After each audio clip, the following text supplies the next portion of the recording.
As I've traveled around the district, I've had an opportunity to talk to hundreds, if not thousands, of people. And there's not anybody in this room that doesn't understand or know what the number one issue is, and that's energy and the cost of energy.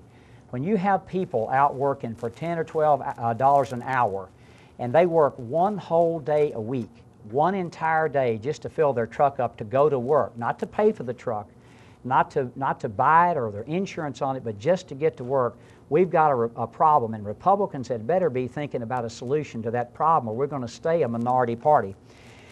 The $3.50 a gallon gasoline I never thought I'd see in my lifetime. And as a city official 5 years ago, those were the good old days. We budgeted $1.20 a gallon for fuel. This year, over $3.50. And in our city, we're going to spend $1 million more this year that'll go out the tailpipe of our vehicles, and we'll get nothing for it but sending money to people who want to destroy us. And I started looking at that and thinking, how could we cut this consumption down? Well, we've used a number of techniques and have cut our fuel consumption from 1 million gallons to about 875 gallons a year, 1,000 gallons. What this does is it saves us about $500,000. Well, how do we do that?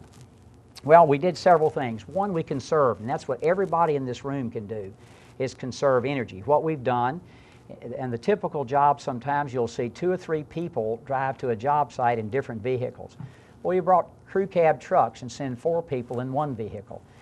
We have used other innovative things like this to help us. One was to cut our light bills. We changed the lights in our stoplights. Doesn't sound like a big thing, from a regular bulb, which burns 150 watts of power, to an LED bulb, which burns 5 watts of power. In 1 year, we replaced all those bulbs, and they last 5 to 10 years. The 150-watt bulb lasts 18 months. You've got a person in the city out in the bucket in the bad weather putting that bulb back up. After 1 year, the next 7 or 8 years are free energy-wise. That's how much energy those bulbs save.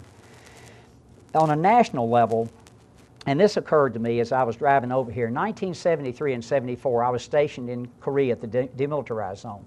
And it was cold, let me tell you. And there was about 1/8 inch of sheet metal between me and freezing to death outside. We got heat 3 hours a day because of the oil embargo. And you all remember that. You had to wait in long lines to get your gas and get it on alternate days. And I missed all that because I was out of the country at the time. And that was a contrived shortage. We have done nothing on energy since that time but consume it. And so we've got to conserve. 2, we've got to explore. I've been to Alaska. I've had the privilege of going up there and actually seeing the pipeline. How many of y'all have been and seen it in the room? Well, let me tell you what it is. It's a huge pipe on struts way up off the ground. Remember, you were going to hurt the caribou. They couldn't migrate. It was going to be devastating to the environment. I can promise you, if you took that pipeline down in 12 months, you would never know it was there. And number 2, there are more caribou than ever because the grass, it's warm around that pipe, and the grass grows in the wintertime, and they have food to eat, so they don't starve to death. And I remember that all the global warming alarmists are talking about how we've lost all the habitat for polar bears. Well, you don't tell an old science major about that to look into it like I did.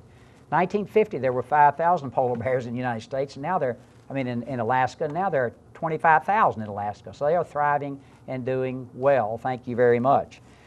We need to look at renewable sources of energy, and I'm going to tell you what we're doing in Johnson City in just a minute there.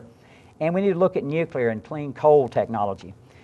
We need, in Washington, D.C., innovative thinking. And what we did in Johnson City was we had an unsightly landfill. The largest carbon polluter in America are landfills. So we went to a private company called Energy Systems Group, and we said, we want to partner with you in this landfill. We made no capital investment whatsoever in the city. They cleaned up this gas, captured it. It's pipeline, almost pipeline quality. We sent a pipe to the VA, so when you go to the VA hospital now, almost all the heating and cooling at that VA is from our landfill. And we as taxpayers, federal taxpayers, get a 15% discount on our fuel prices, and the city reaps almost $500,000 a year in royalties from that landfill. It's the equivalent of not importing 20 million gallons of gasoline a year. 20 million gallons, or taking 34,000 cars off of the road.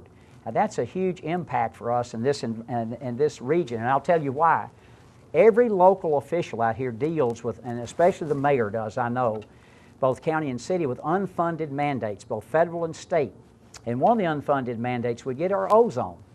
And as you probably know, they've dropped the ozone attainment from 80 parts per billion to 75 parts per billion. If we go into non-attainment, we can't issue any building permits. And again, what we're talking about is job creation stops. So this landfill we've done will help us stay in this region in attainment. One of the things and one of the reasons we work so hard on this is that we have to do this to keep our country from becoming a third world country. We will do that if we don't get a handle on energy. And secondly, it's a national defense issue. When you have people that hate you, that have a stranglehold around your economy, we have to do something for that for national defense reasons.